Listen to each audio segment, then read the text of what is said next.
Ang sabi dito sa MBB, kaya't kung nakipag-isa na kay Kristo ang isang tao, isa na siyang bagong nilalang. Wala na ang dati niyang pagkatao, sa halip ay napalitan na ng bago.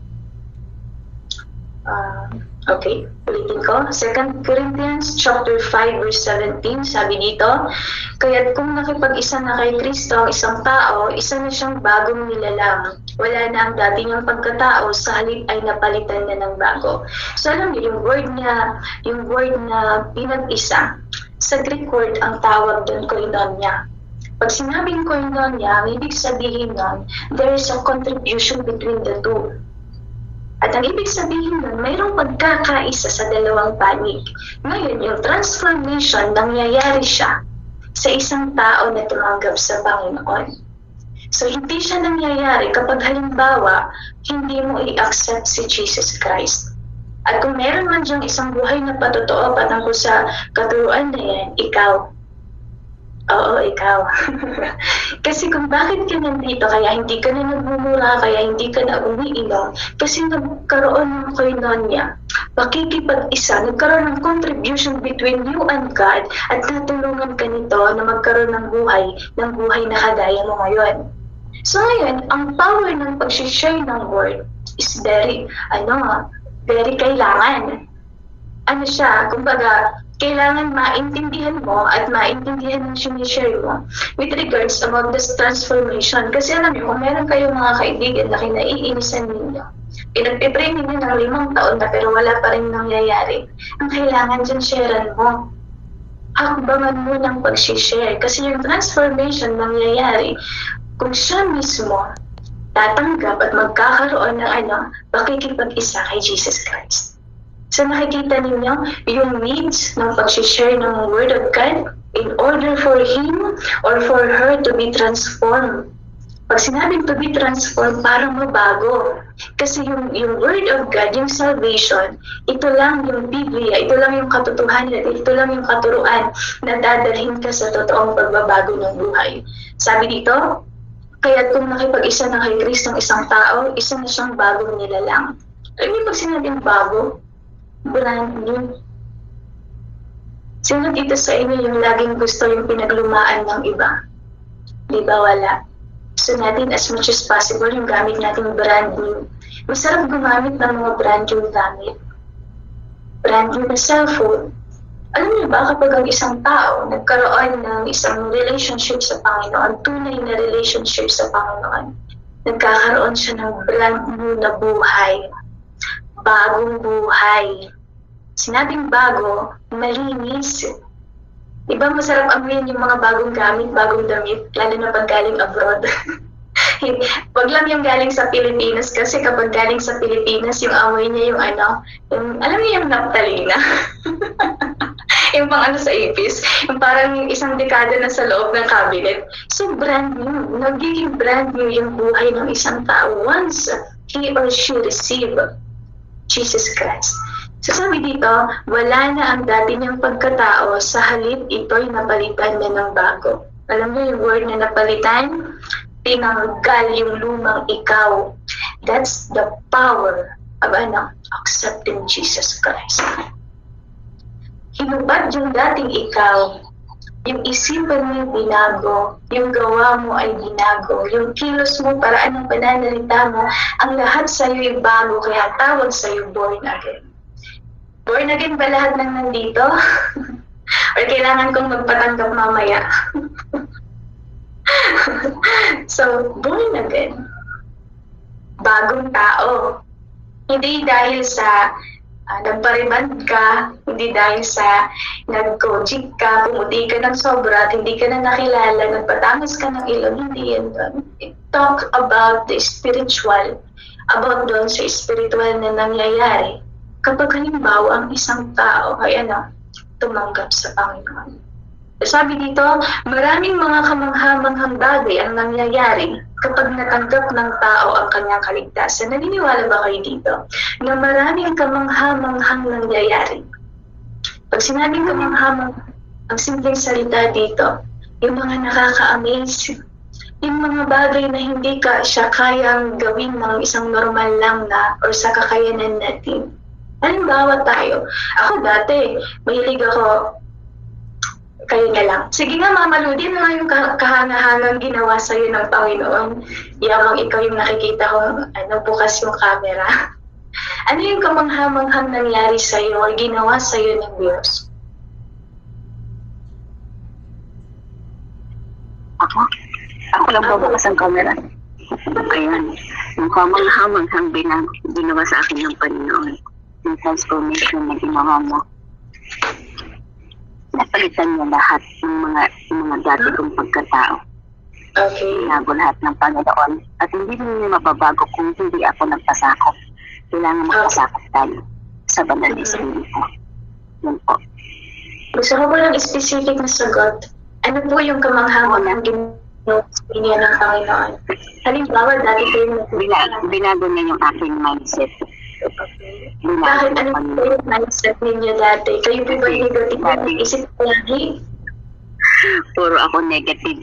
Puro ako Pero ngayon, dahil sa biyaya at habag ng Diyos, talagang hindi may natin ng Panginoon na wala siyang hindi kayang gawin. Kaya kailangan lumabas sa ating mga bibig ay puro positive. Huwag tayo magsasalita ng negative.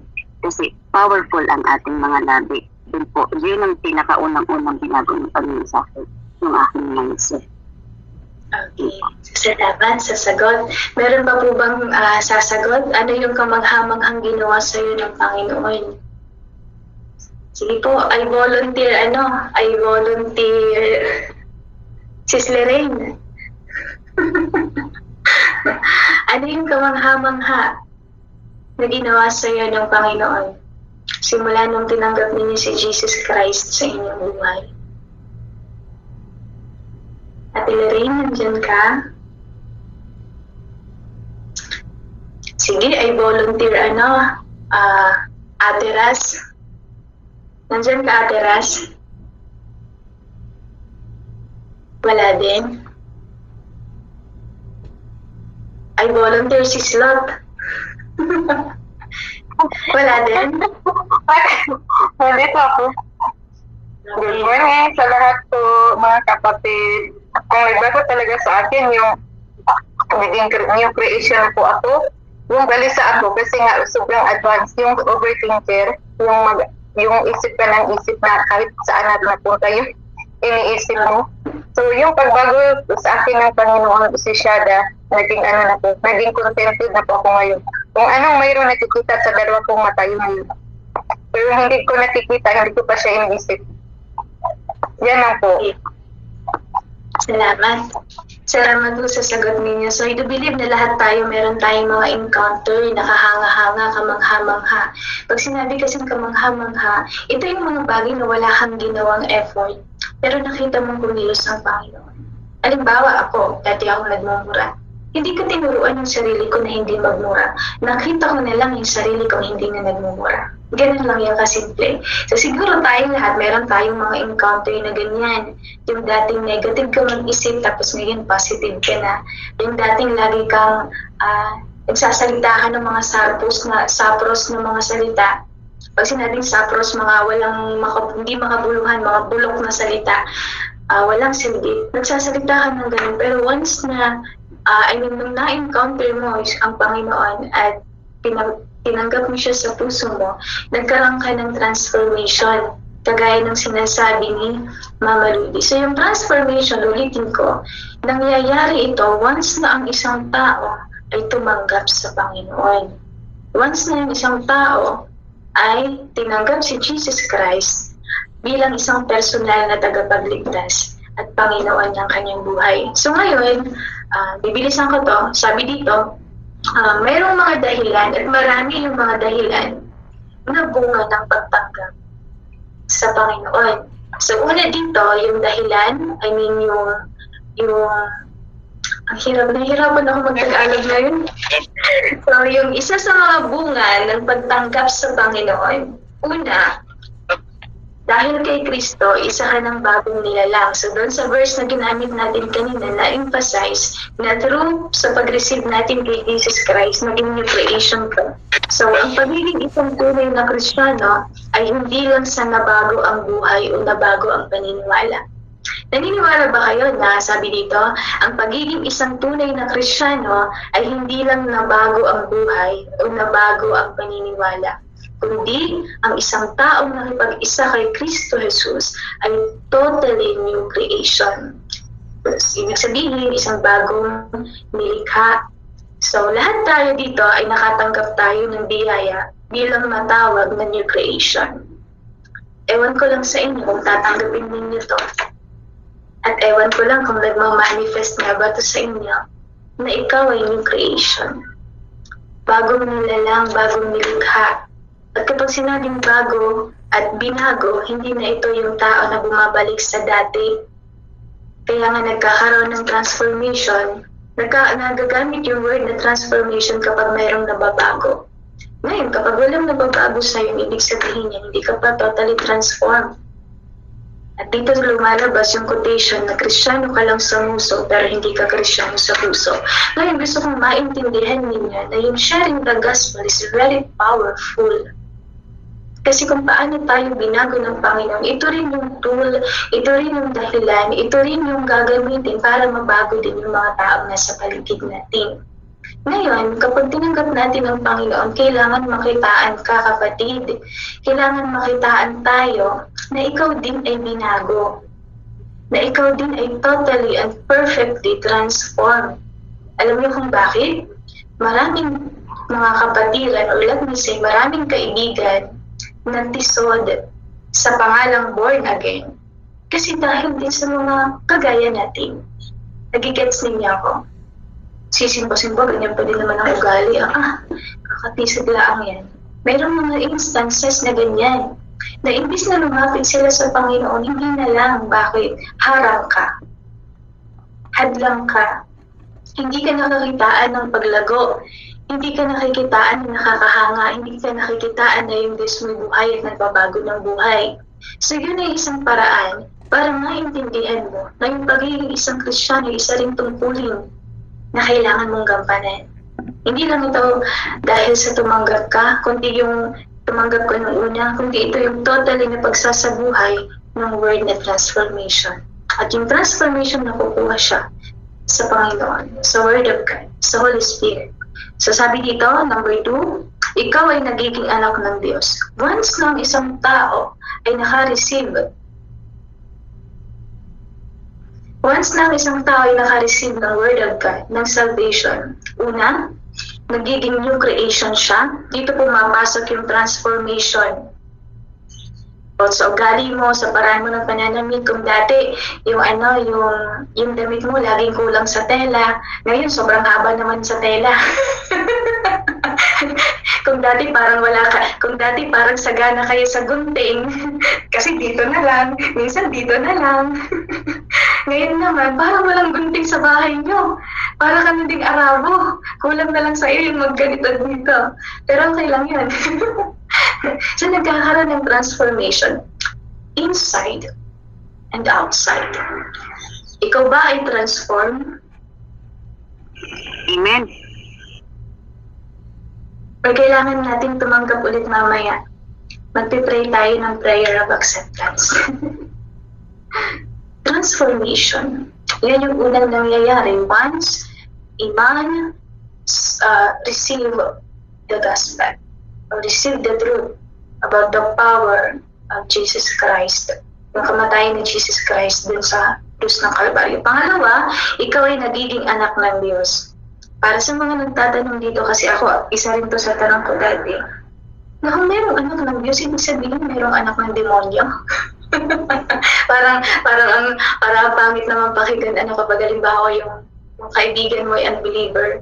Basta sabihin mo, ano ka ng Diyos, ikaw anak ka ng demonyo. Bakit masampal? So gusto kong maintindihan din yung lahat ng tao ay nilikha ng Panginoon. Pero kapag siya ay nagkaroon o nakipag-isa kay Kristo Jesus, binibigyan siya ng karapatan na maging anak ng Diyos. So yung pagiging anak ng Diyos is a privilege. Pag sinabing privilege, ito ay isang pribilehiyo. Gusto kong pababawin yung word na pribilehiyo. Meron ba ditong pwedeng makatulong sa akin i-translate to sa mababaw na Tagalog?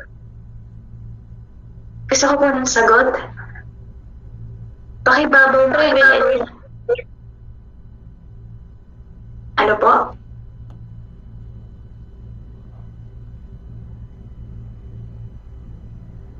Meron bang sumagot? Ano nga po sa ibang term yung privilege? Meron? Wala. Pero naiintindihan naman po siguro natin yung word of privilege. So yung pagiging anak ng Diyos ay isa siyang pribilehiyo. Pribilehiyo nga po. So yung privilege sa isang tao na maging anak ng Diyos ay napangyayari kapag natanggap niya ang Panginoon. So ulitin ko, lahat ng tao ay nilikha ng Panginoon, pero hindi lahat ng tao ay nagkaroon ng pribilehiyo na maging anak ng Diyos. Ngayon, na nakakilala sa Panginoon, bilang isang Kristiyano na nandito ngayon nakikinig sa akin, isa ka sa binigyan ng pribilehiyo para matawag na anak ng Diyos. So hindi ka anak sa labas, anak ka ng Diyos. At ngayon, yung may karapatan, tama ba? Immunity. Immunity ang immunity. Okay. Mayroon tayong authority. Okay. So ngayon, bilang isang Kristiyano na naka-receive ng privilege na gusto ko talagang gamitan ng term yan. So yan, privilege. Isa ka dapat sa mayroong thinking na i-share yung na-receive mo. Ngayon, nakita mo, nalaman mo na yung pagiging anak ng Diyos ay sa pamamagitan lamang ng pagtanggap kay Jesus Christ. Tapos meron kang kaibigan, meron kang kasama sa trabaho na walang Kristo sa buhay. Ngayon, isa to sa trabaho mo na i-share din sa kanya yung na-receive mo. Kaya naiintindihan ninyo na bilang isang Kristiyano, meron kang tungkulin, meron tayong gabanin, meron kang trabaho to share lahat ng natanggap mo. Gets ninyo ako? Sasabi dito, lahat ng tao ay nilikha ng Diyos, ngunit kapag siya ay nakipag-isa kay Kristo Jesus, binibigyan siya ng karapatan na maging anak ng Diyos. Sabi dun sa Juan 1:12, sapagkat ang lahat ng tumanggap at sumampalataya sa Kanya ay binigyan niya ng karapatang maging anak ng Diyos. Lahat ba tayo dito ay anak ng Diyos? Amen. Si Mama Ludi lang talaga. Ayun, si Sis Irene. Amen. So lahat tayo dito ay anak ng Diyos. Grabe yung natanggap natin sa pamamagitan ng faith. Na dati tayo ay kaaway ng Diyos pero ngayon tinawag kang anak. At pag sinabing anak, tagapagmana ka ng langit. Nagkaroon tayo ng karapatan na maging anak ng Diyos. It's all by faith. Wala tayong ginawa. Not by sight. Hindi tayo naglakad, hindi tayo nagtinitensya, hindi tayo kung ano-ano pa yung ginawa, umakyat ng bundok, gumawa ng mga panata para maging anak ng Diyos. It is freely given. Regalong ibinigay na maging anak ng Diyos. Next, sabi dito, tinatawag din itong ang bagong kapanganakan o ang pagiging born again na ipapanganak muli sa kapangyarihan ng banal na Espiritu. So, yung pagiging born again, hindi ito yung dahil sa bumalik ka sa tiyan ng nanay mo, kundi ito yung sa pamamagitan ng Holy Spirit, sa pamamagitan ng kapangyarihan ng banal na Espiritu. Sabi lang sa John chapter 3, verse 3-7. Meron din binabanggit sa Galatians chapter 4, verse 6. Sabi doon ngayon, ikaw ay anak na ng Diyos, maaari mo na siyang tawaging ama, ama ko. Kaya sabi ko sa inyo, hindi tayo ampon. Hindi ka kolorum. Ikaw ay anak ng Diyos. At bilang anak ng Diyos, mayroon kang karapatang lumapit, mayroon kang karapatang tumawag sa Kanya ng ama, ama ko. Parang nakakahiya naman tumawag yun ng tatay sa hindi mo tatay kasi hindi mo kakilala. Nakakahiya rin humingi sa isang tatay na hindi mo naman tatay. So, ganun yung sitwasyon natin dati. But, nung tinanggap natin si Jesus Christ as our Savior, nagkaroon ka ng karapatan na maging anak ng Diyos. Kaya ngayon, binigyan ka din ng karapatan na humingi sa Kanya. That's why we always pray. Yan yung dahilan kung tayo nananalangin. Tumatawag, humihingi ka sa iyong Ama na nasa langit. Lalo ninyo yung memory verse, sabi doon, hanggang ngayon wala pa kayong hinihingi. Humingi kayo. Alam niyo ba kung sino yung receiver ng message na yun? Believer. Ikaw at ako. So yun yung bunga ng pagtanggap kay Jesus Christ.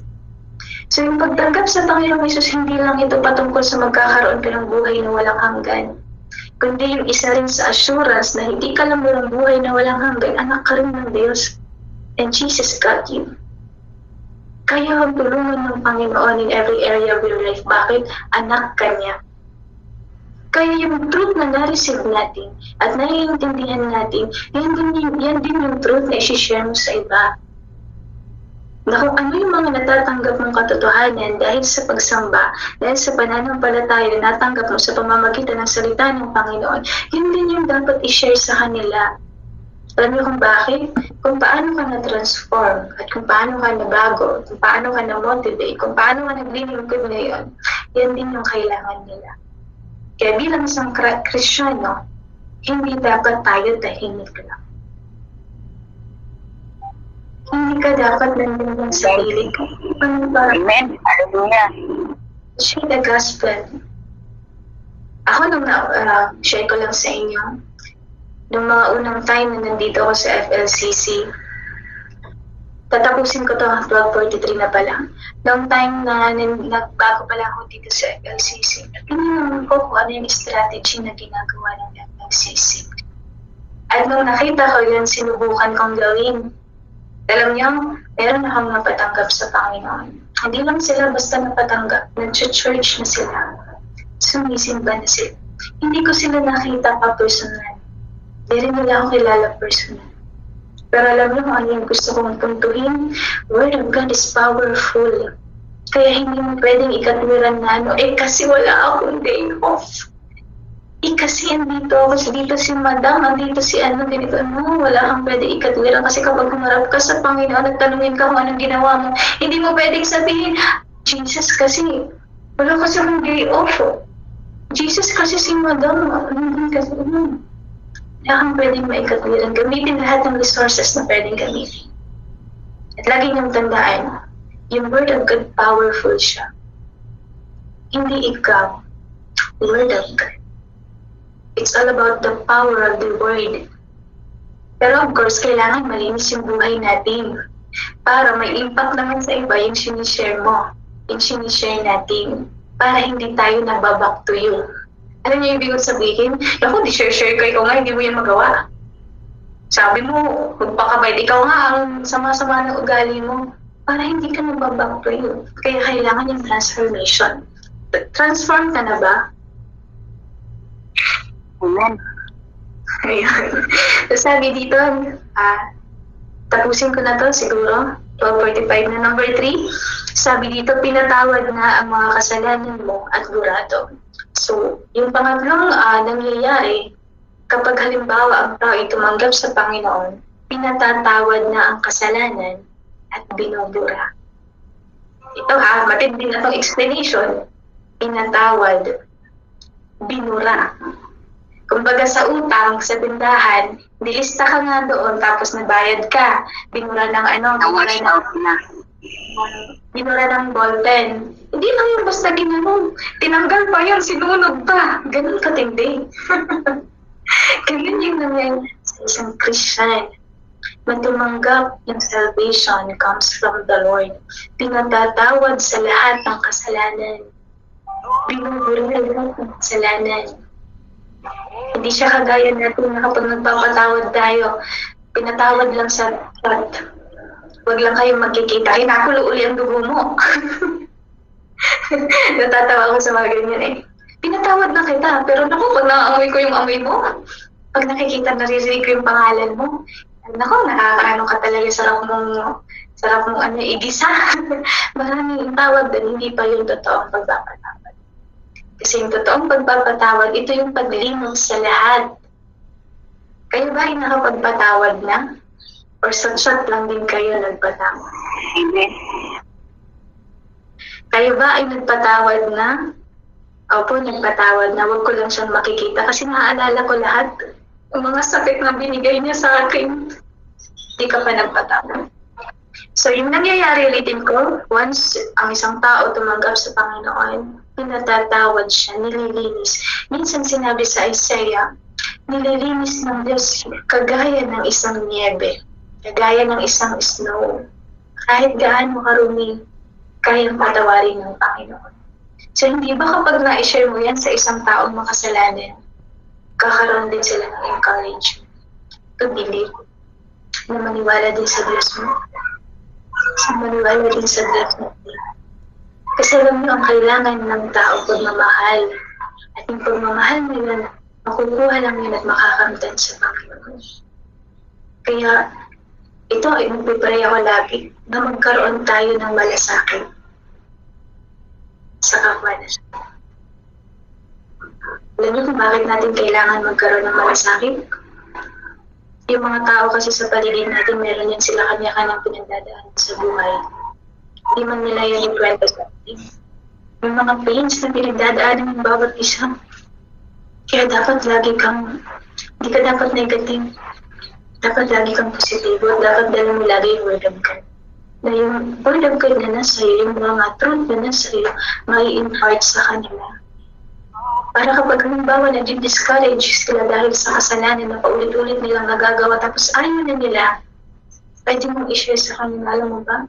Mayroong isang Diyos na nagliligtas, nagpapatawad, nagbabago ng buhay. His name is Jesus. Hindi, kung hindi mo alam kung ano yung tinanggap mo, paano siya masisave? Paano siya masisilan? Paano siya may encourage?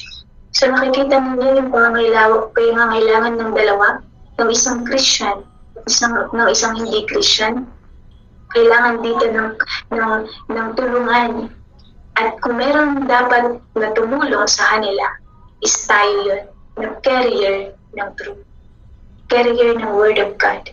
Carrier ka ng salita ng Panginoon. Carrier ka ng transformation. Carrier ka ng healing. Carrier ka ng eternal life. Kaya hindi ka basta Kristiyano lang. Kristiyano ka. At dapat hindi ka lang dyan Kristiyano tuwing morning devotion. Kristiyano ka everyday. Kristiyano ka kahit walang nakakakita. Kristiyano tayo kahit walang kasama. Kasi madalas yung pagiging Kristiyano natin lumalabas lang at naipapalabas lang natin kapag nasa church. Mamin kayo. Ipapalabas lang natin tuwing merong Friday service, merong morning devotion, merong mga any group activities, virtual man or physical. What I'm trying to say, yung pagiging born again natin, isa buhay, hindi lang tuwing may event. So sabi dito, sa Gawa chapter 3 verse 19, kaya nga, magsisi kayo at magbalik loob sa Diyos upang patawarin ang inyong mga kasalanan. Naalala niyo pa ba nung pinatanggap kayo sa Panginoon? Nagkaroon ng prayer of acceptance. At doon sa prayer na yun, meron din doon sinasabi na, Panginoon, tinatanggap kita sa aking buhay bilang aking personal na tagapagligtas at Panginoon. Inaamin kong ako'y makasalanan at nangangailangan ng inyong kapatawaran. Sino sa inyo yung nag-pray ng ganyan? Nung pinatanggap kayo nung nag-share sa inyo? Meron ba? Tumanggap na ba kayo? Ito lang nasagot. Okay. So, diba, nagkaroon ng prayer of acceptance. Nagkaroon din ng prayer for asking for forgiveness. Kasi bakit? Yung forgiveness ay naibibigay lang kapag once you confess. Yung pagpapatawad ay naibibigay once na umamin ka sa kasalanan. At once na humingi ka ng tawad sa Panginoon. Ulitin ko sa Acts chapter 3 verse 19, kaya nga magsisi kayo at magbalik loob sa Diyos upang patawarin ang inyong mga kasalanan. So malinaw na binabanggit ng verse na ito na Jesus Christ. Siya lang yung kayang magpatawad sa atin. At yung kamatayan mo sa krus ng Kalbaryo ay isang assurance na kahit sino man at kahit ano man yung magkukuha ng ginawa natin, bayad ka. Patatawarin ka, lilinisin ka through His blood. Kaya yung meron mong truth, yung meron tayong katotohanan, hindi yan ka basta display lang. Dapat ito naiintindihan mo. Dapat ito nagmamanifest sa'yo. At dapat yung Word of God na naririnig mo, lahat ng assurances na naririnig mo about sa Word of God na isi-share mo. Yan yung bakit. Kailangan to ng mga tao. Kailangan ka ng mga tao. Believe me, kailangan ka ng family mo. Kailangan ka ng, kung man yung kailangan ka nila. Yung mga nasa katabi mo, kasama mo. Kasi carrier ka ng truth eh. Ikaw yung may alam ng katotohanan. So ito ay isang paraan para ma-share mo din sa iba yung bagay na natanggap mo. Sabi dito sa Colossus chapter 2 verse 13 to 14, kayong dating patay dahil sa kasalanan, kayong mga hintil na hindi saklaw ng pagtutuli ayon sa kautusan ay binuhay ng Diyos na kasama ni Kristo.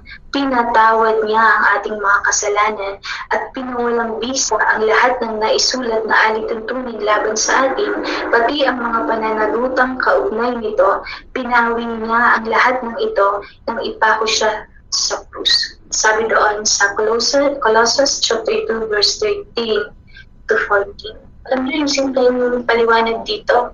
Way back sa Old Testament, ang dami nilang ritual na ginagawa para maibsan, mabawasan yung kasalanan. Actually, hindi naman talaga naaalis yung kasalanan nila.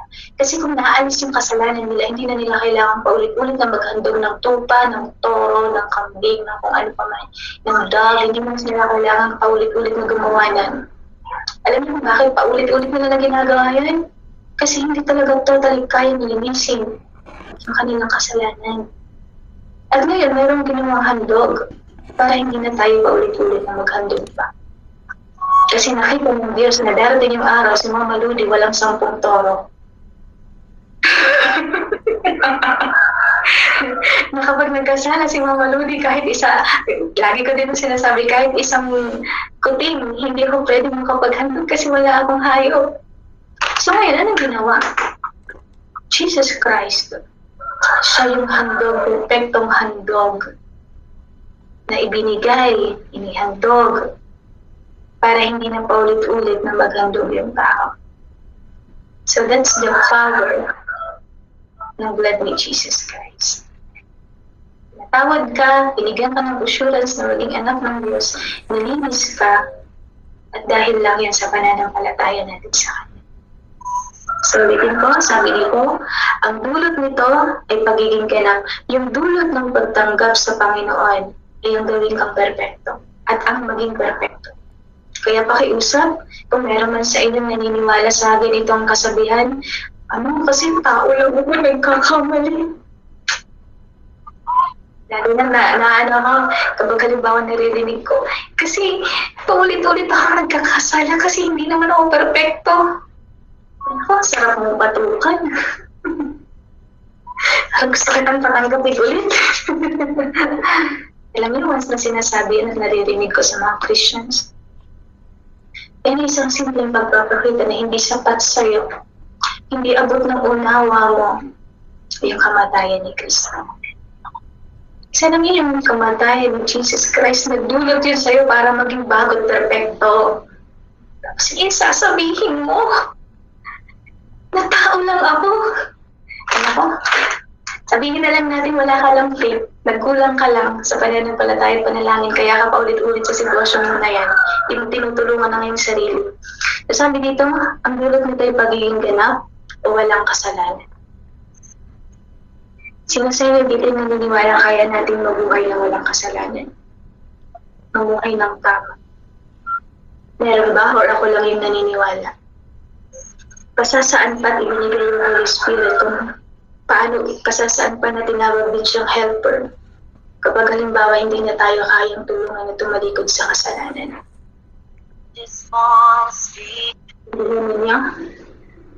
Na paano pa na sinabi na yung Holy Spirit ay nasa iyo, nasa atin. Natawag nga sa kanya helper, mediator pa. So ngayon, ibig sabihin, kaya mo. Kaya natin mamuhay ng may kabanalan. Kaya sabi ni Paul, nalala niyo sabi ni Paul, ihandog ninyo ang inyong sarili. Banal, kalugod-lugod, karapat-dapat, sarap. Hindi niya yun sasabihin kapag halimbawa hindi natin kaya. At paano pang sinabi sa Hebrews na sabi doon na magpakabanal kayo sapagkat hindi ninyo makikita ang Diyos kung hindi kayo mamuhay ng ganito. Bakit sinabi na kayo natin maging holy? Ibig sabihin kaya. Bakit sinabi na itong isang pangangailangan, isa itong need in order for us to see God? Ibig sabihin kaya. Kaya simula ngayon, huwag na natin sabihin at huwag lang parang maging quotation na lang yung ganito. Kaya hindi ko perfecto. Magkakamali ako. Kasi hindi mo tinutulungan yung sarili mo ba? Pag-pray ka kasi magbasa. Kaya ka paulit-ulit ng ganyan. So, yung kamatayan ni Jesus Christ, yan ay isang paraan in order for you to be perfect. Para sa ating maging banal, karapat-dapat, binuo ka, pinatawad ka, nilinis ka, ginawa kang banal at karapat-dapat dahil sa kamatayan ni Jesus Christ. Ngayon, kung hindi mo pa yun naiintindihan, mag-pray kang maintindihan mo. Para wala kang maikatwiran na tao lang ako. Sabi dito, walang kasalanan, kaya ang hatol sa iyo ay not guilty, hindi na makasalanan, kundi matuwid sa mata ng Diyos. Sabi doon sa Roma chapter 5 verse 4. Sabi doon, sapagkat napawalang sala na tayo sa pamamagitan ng ating pananampalataya, mayroon na tayong mapayapang ugnayan sa Diyos sa pamamagitan ng ating Panginoon Jesucristo. Pansinin mo yung word na ugnayan. Nagkaroon ka ng ugnayan sa Diyos through Jesus Christ. Si Jesus Christ, isa sa naging mediator para makalapit tayo sa Ama. So ngayon, yun yung bunga kapag halimbawa ang isang tao ay tumanggap sa Panginoon. Mag-e-end na ako, siguro babanggitin ko na lang ito. Sa Hebrews chapter 10 verse 10, meron ditong 5 verses na nangyayari kapag ang isang tao ay nakipag-isa kay Kristo. Sabi dito sa Hebrews chapter 10 verse 10, siya'y ginagawang banal. Ginawa tayong banal ng Panginoon. At yung mga tao sa paligid mo, pinagagawin din yung banal ng Panginoon once they receive the gospel. At once na you share the gospel. Pangalawa, sa 1 Peter chapter 2 verse 9, yung isa sa mga nangyayari ay yung pagkapili sa iyo. Next, sa Matthew chapter 5 verse 14, nagiging ilaw ka. Hindi ka taga-kundi ng ilaw kundi ikaw yung ilaw. Hindi taga-kundi ng ilaw. So sa pang-apat, sa Acts chapter 1 verse 8, nagiging saksi ka. Ano kung saksi ng Jehovah? Hindi, ito yung tumutukoy na nagiging saksi ka doon sa lahat ng mabuting bagay, nagte-testify ka sa lahat ng mabuting bagay na ginawa ng Panginoon na nakakahamon sa iba din para sila tumanggap din sa pananampalataya meron ka. Sa 2 Corinthians chapter 5 verse 20, ito yung matindi. Kasi once na you receive Jesus Christ, nagiging sugo ka ng Diyos. Inalagay sila. Naging isa ka sa mga tao na kailangan gumanap magtrabaho sa ubusan ng Panginoon ayon sa kanyang salita at ayon sa kanyang iniuutos. So I hope so na intindihan ninyo. Hindi ko na ito tatapusin kasi alauna na. Pray tayo. Hallelujah, Panginoon, salamat. Kayo ay aming mabuting Diyos at magpapasalamat kami dahil sa assurance o Diyos na binigay ninyo sa amin na kami ay mabago, pinatawad, hindi natin niya pinarang lahat ng aming kasalanan. I pray, my Lord, na maabot ng aming pananampalataya ang katotohanan ito na sa ganun hindi na kami paulit-ulit sa pagkakamali sa inyo. At maintindihan namin, Panginoon, na bilang mga Kristiyanong nakakakilala sa inyo, tumanggap sa inyo, naranasan at natamasa yung biyaya ninyo. Yung lahat ng mabuting bagay na natanggap namin ay ma-share din namin sa iba. Na kung paano nagkaroon kami ng pag-asa o Diyos, magkaroon din ng mga tao yun ng pag-asa. Na kung paano yung binago ninyo kami, mabago rin yung kanilang buhay. Na kung paano, Panginoon, na kami pinatawad ninyo, maging sila yung patawarin din ninyo. At magkaroon din sila ng assurance o Diyos na matawag kayong Ama. Lord, help us, kami ng mga narito ngayon, na maintindihan namin yung trabaho tungkulin namin, hindi lamang para sa inyo, kundi para sa aming kapwa. Lagyan ninyo kami ng puso na nagmamalasakit, puso na nagmamahal sa inyo at sa kapwa namin, at tulungan ninyo kami, O Diyos, na ang lahat ng parte ng aming katawan, hallelujah, kilalanin nito na kayo ang aming mabuting pastor. Kayo yung Diyos, kami binago. Hallelujah. Tulungan ninyo kami lagyan ng kalakasan, kakayanan na tumalikod sa kasalanan, kakayanan na makapagtagumpay sa lahat ng inuunan, sa lahat, Panginoon, ng mga bagay na hindi nakalulugod sa iyo. Lord, thank you. Binigay niyo sa amin yung tagumpay, at salamat kami pinagpalat nilingat ninyo. And this is my prayer. In Jesus Christ's name. Amen and amen. Pinabalik ko kay Anthony.